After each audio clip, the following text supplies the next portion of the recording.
știam că scrie la un roman pentru că ne tot povestea despre romanul lui, dar nu am citit până în momentul acesta ceva din roman. Așa că, Victor, o să rugăm pe Gabi să ne spună câteva cuvinte despre carte și apoi să ne spui povestea volumului. Da, cum a spus și Helena, este așa o lansare de suflet. Victor a făcut parte din toate cenacurile, să le spunem așa, întâlnirile noastre de când ne știm noi pe aici, studenți și masteranți, el și cu Olivia Moranu, care a citit mai devreme. Ei sunt ca în povestea cu Petrică și Lupul, ne amenință de câțiva ani bun că o să debuteze. Și până la urmă pe Victor nu mai credea chiar nimeni, pentru că ei scrie de mai bine de 10 ani și proză și poezie și o fac foarte bine. Și noi toți credeam că Livia o să debuteze prima și Victor se pare că totuși i-a luat-o înainte. Dar a făcut-o într-un mod discret, așa cum sunt ei ca scriitori. Sunt soț și soție între timp și au devenit soț și soție între timp și a debutat într-un mod foarte discret, cum au fost tot timpul ca scriitori, asta spuneam.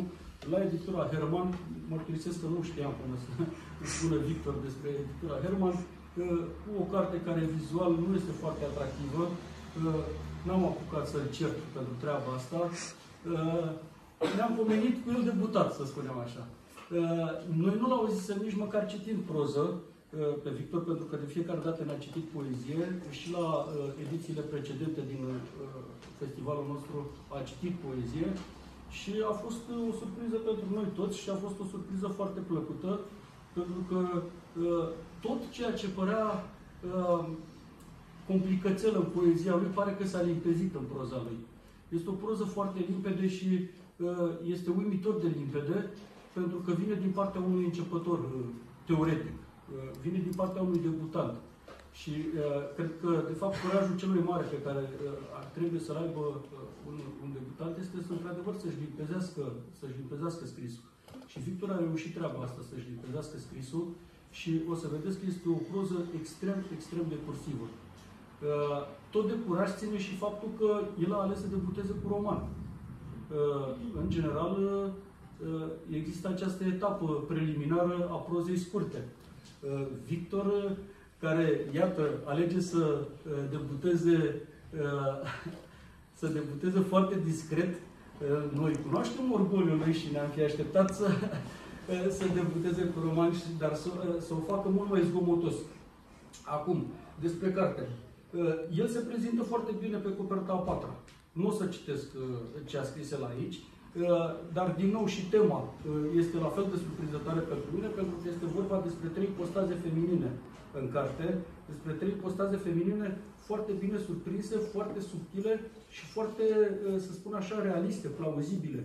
Este vorba despre 3 tipuri de femei care sunt protagonistele acestui roman, 3 tipuri de femei care percep, de fapt, într-un anumit fel moartea. M-a surprins la Victor că este un prozator, un scriitor foarte bun al morții. Pentru că toată cartea este despre o mormântare, cu sentimentul acesta al morții. Ce aș putea să mai spun și ce aș vrea să mai spun, nu o să dau spoilerul cu finalul, că a spus finalul cu manechinul acolo la străinătate. Aș fi vrut să nu spuneți asta despre străinătate, că ăla era un manechin. Să trăiască cititorii sentimentul pe care l-am avut eu. Am crezut că ea a încit toată povestirea acolo în râul ăla. Aș fi vrut ca și ceilalți cititori să aibă acest sentiment. Aia e prima impresie. Deci nu o să dau spoilerul cu finalul romanului lui Victor, pentru că nici nu contează foarte tare finalul, pentru că Victor este genul de scriitor căruia îi place să scrie și să vede treaba asta. Adică este mai degrabă un meșteșugar decât un om care vrea să prezinte o realitate. Scrie și de dragul de a scrie, dar o face într-un sens plăcut și într-un sens foarte bun. Dar ce aș vrea să semnalez, că asta e o discuție pe care noi am avut-o de mai multe ori și eu mă bucur că el a pus-o în practică. Este unul dintre foarte puțini scriitori care chiar scriu cu toate simțurile. Are un soi de sinestezie absolut specială și spectaculoasă, pentru că prin pasajele pe care o să le vedeți în carte și o să citesc și eu unul dintre ele, pentru că mi se par foarte reușite, tot timpul vorbește despre mirosuri, despre gusturi, despre tactil, despre auzi. Adică este o combinație, este o întreagă sinfonie a simțurilor și rareori prozatorii, mai ales la început, reușesc să facă treaba asta. De obicei, scriitorii la început au tendința să scrie numai ceea ce văd. Victor are această capacitate de a scrie, cum am spus, cu toate simțurile, un roman care efectiv este ca o sinfonie și care îl trădează puțin dorința lui de a scrie poezie. Dar cred că o să debuteze și în poezie. Are descrieri minuțioase și are un extraordinar simț al amănuntelor. Și toată cartea este făcută mai ales din amănunte, mai ales din descrierea asta a realității, care este când spumoasă, când minimalistă. Pentru că are o frază scurtă, uneori e enervant de scurtă, dar e bine. Adică te ține cu sufletul la gură, ai impresia că nici n-a pus punct și citești în continuu. Aș vrea să citesc, o să citesc un singur fragment. Eu notasem multe fragmente, dar suntem și ușor în întârziere și sunt sigur că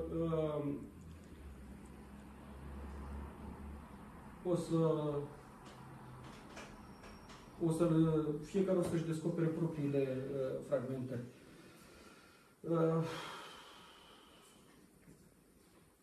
Oricum, vreau să-i spun și public că, de fapt, cartea are nevoie totuși de un alt tip de vizibilitate și de o altă ieșire la public rapidă, pentru că este, într-adevăr, o carte foarte reușită. Dar să vă citesc cu un singur fragment. Ardeii roșii sunt cei mai buni pentru gătit. Au o dulceață aparte și nimeni nu-i poate refuza datorită mirosului.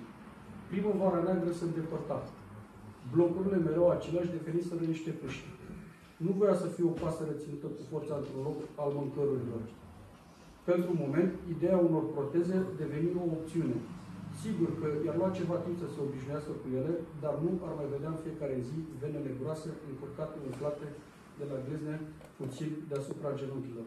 Și sexul. Poate ar fi mult mai bun, deși o mână pusă pe bara rece din metal nu era cea mai strălucită idee. Sau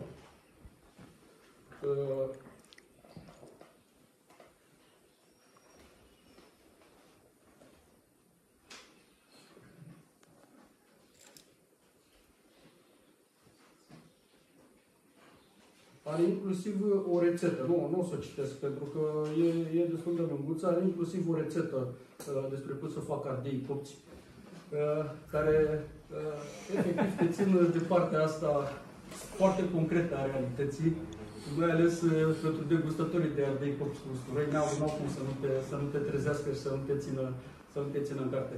Eu îl felicit pe Victor, sper să ne citească și el ceva și să ne vorbească puțin și să îi facă un drum cât mai bun cărții și poate chiar o reeditare. Da, sunt de acord. Ce vreau să zic este că subiectul cărții a plecat de fapt de la